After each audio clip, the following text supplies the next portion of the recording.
از تو به آتش می بر گرد آرزش خی، چو قطره های شبنم بر برگ گل چکیده. لفظی فصیح شیرین، قدی بلند چابک، روی لطیف زیبا، چشمی خوش کشیده.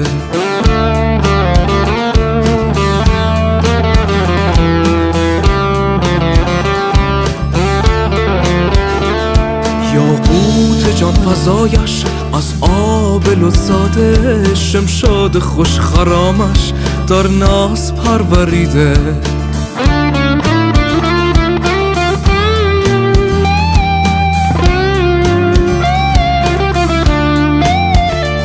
زنهار تا توانی اهل نظر میازار، دنیا وفا ندارد ای نور هر دو دیده.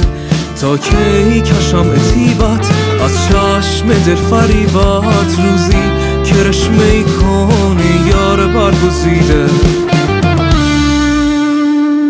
گر خاطر شریفت رنجیده شد ز حافظ، بازا که توبه کردیم از گفته و شنیده.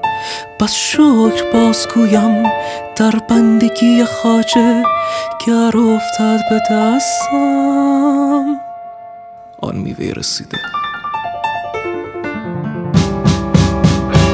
زنهار تا توانی اهل نظر میازار، دنیا وفا ندارد ای نور هر دو دیده. تا کی کشم طیبت از چشم دل فریبت، روزی کرشمه ای کنه یار برگزیده.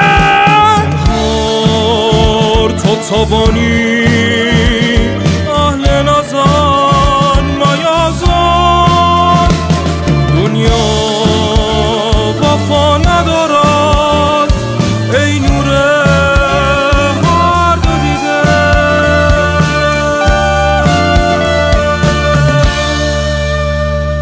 زنهار تا توانی اهل نظر میازار، دنیا وفا ندارد ای نور هر دو دیده.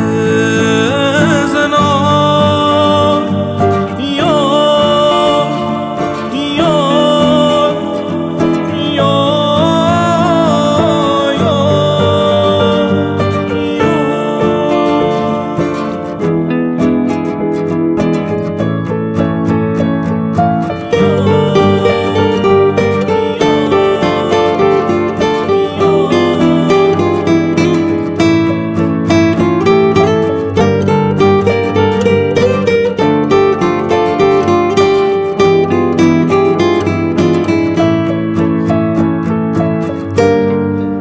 شنیدیم و حافظ گفت، حافظ گفت و ما شنیدیم.